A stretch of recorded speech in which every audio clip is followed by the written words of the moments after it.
guys, today we're going to talk about some key and important details I think when it comes to guard retention. We're going to be talking about 3 specific things in this video. The first being grips, the second being your frames and that knee and elbow connection, and that third is going to be staying on your side or hip if you're seated. So John's here, and we're starting to fight. Let's say I'm in seated guard, for instance. The first point of contact is going to be grips. He needs some sort of grips to initiate his pass. A lot of times, most of the time they're going to be gripping your legs or your hips to control your hips to pass the guard. So when John initiates his pass here, for example, if he goes for, he tries to put me on my back and goes for a Toriano here. He needs to control my legs so I can't get my legs back in front of him. So first he establishes his grip and then he gets an angle. So in that first process, if I can break that first cycle and get my own grip, let's say a 2-on-1, these are really effective, especially in no-gi. If he goes to pass now, the angle, he doesn't really have control of my legs when I'm moving, so I can always square back up with him. And a lot of people will focus on this grip finding sequence, but what I think is really important also is to combine that with knee and elbow connection and staying on your side. So if I'm gripping John, if he's a good fighter, he knows he has to break this grip really to be able to start passing. So he's going to use his other hand to break the grip.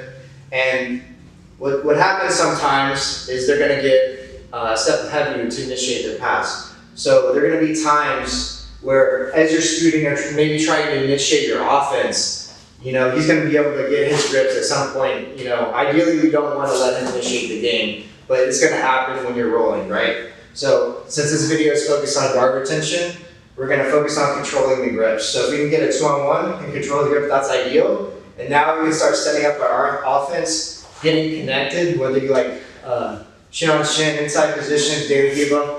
That's for a different video. But for now, we're gonna start establishing our grips so that he can't get the grips he wants on my legs and hips. So if we're controlling one hand, that will help us. But this will always fail at some point because a good guard passer is going to eventually find their grips at some point. We can't always be attacking, unfortunately. So it's very important to have a good guard and guard retention.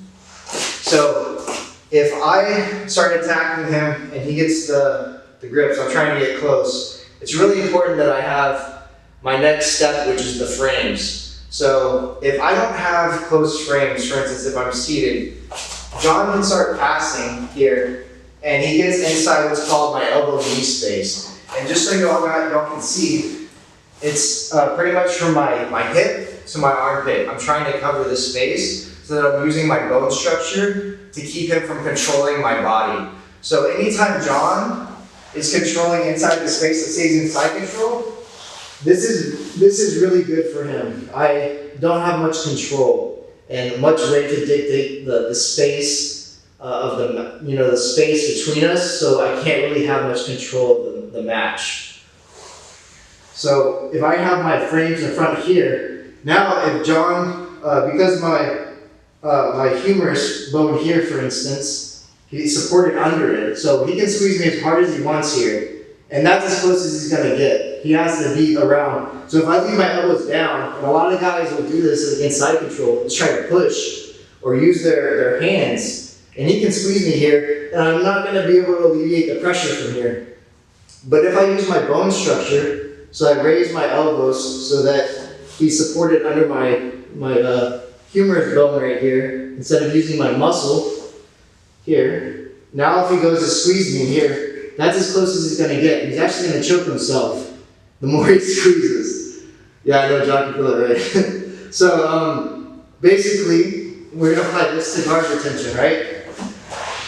So when John's in front of me, for instance, there's a lot of different passes, but we're just going to try to keep it really simple here so you can remember with concepts. So let's say he's just doing like a body lock style pass. So if I'm attacking him and I'm not aware of this connection, he can get inside and start controlling me.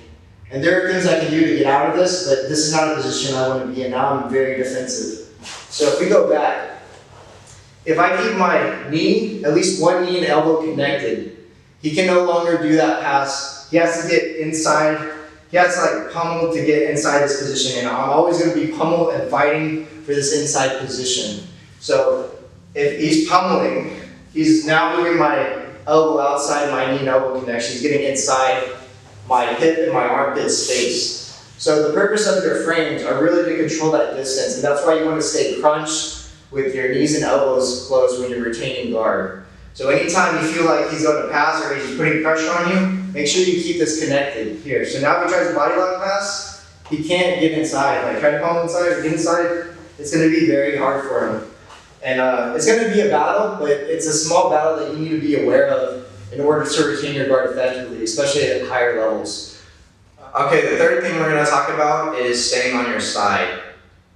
This is really important, especially if you're not very flexible, and can help force our opponent to one side to pass. It makes it way easier to retain guard because our frames are facing our opponent. So if we're flat on our backs, if John's in front of me, let's say he got ahead of us on the grip battle and he starts to get an angle. A lot of us are taught to retain by, framing here and then pummeling this leg. So whether you bring this leg up here to pummel, and that can work, but when somebody's really trying to pass your guard, putting a lot of pressure, making you turn away, it can be very difficult, especially if you're not very flexible. Like, especially in the gi when you have the stronger grips. So, rather than letting them dictate a side, because if you're playing flat on your back, you're actually letting your opponent be more athletic. So if he's standing up and going to pass, he can do whatever, and now I'm having, my first thing is I'm having to turn to my side to re-guard. So why not just stay on your side to begin with? If you think about it, if he's in side control, one of the first things I have to do is to get on my side. So I have to have my frames in place first to create distance so that when on my side I can move. And when I'm using my frames, I'm just holding them here. I'm not trying to push John. I'm not trying to use strength. If you're pushing with your hands, this is wrong, like you're using a lot of strength. Jiu-Jitsu is about leverage and technique. So we're going to use our bone structure. So I'm going to use my humerus. So I'm just going to raise my elbows up so that they're between us. So if John tries to squeeze me, this is as far as he's going to get. And so now I can start moving my hips away. And I'm not trying to push him. I'm just moving myself around my frames to get out. We want to apply the same principle to guard retention. So for me, when I'm on my side, I'm able to utilize those frames effectively. Because if I'm flat, I have no way, even if I have my knees and elbows connected, he goes to the side here, I'm connected here, I'm staying tight, he can still push me away. Here, he can go north-south, and it's going to be very hard to move and retain. So, in order to eliminate that, whether you're seated, like a seated guard player, or you like to play on your back, I like to always have one knee close to the mat.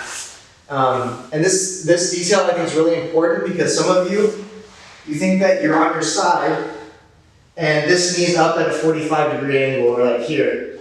Even if it's like at a 45, he can still use this leverage. For example, if you do a Toriano pass, to show him, if he comes to the side here, like this, and my leg's up, he can use this to push my hips this way. You want to come around this way? And he's going to push my hips this way so they can't face him. It's going to be much harder to retain.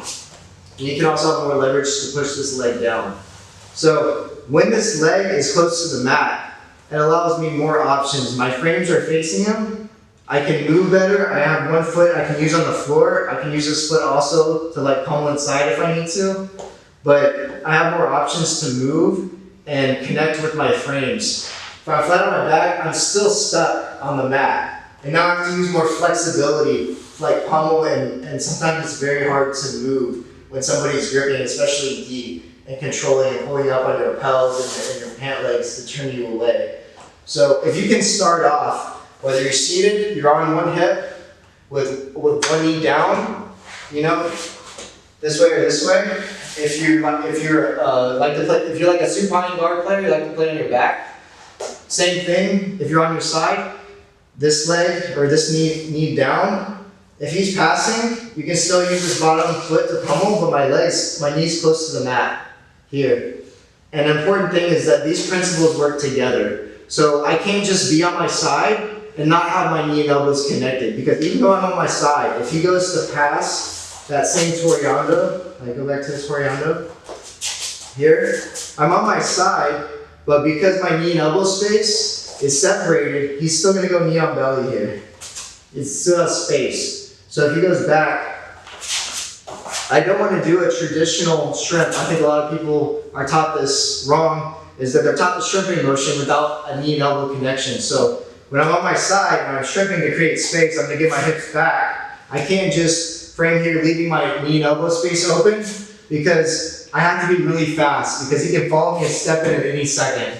So when I'm framing and hip escaping, I want my knees and elbows together. So if he tries to get in that space at any point, I'm still keeping connected to where he can't get in that space, and I can even connect now with my grips and my frames, so that now he has to deal with my grips first before he can pass, and I can start rebuilding my guard. You can start coming back, playing your guard seated or however you like to play.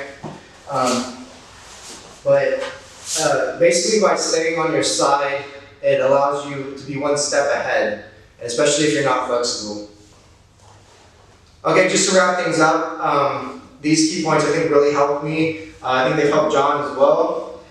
Basically improve your game is something that I've studied and tried to experiment with, especially I'm not a super flexible, guard player. So I think that these keys and details will help you basically first controlling the grips, but you also need to have a backup plan, because there's going to be times where your grips fail. And that's why it's important to maintain that knee-elbow connection and staying on your side. So using your frames and staying on your side are very important tools to back up your guard, so that you're not a step behind and you're more easily able to retain your guard with less effort.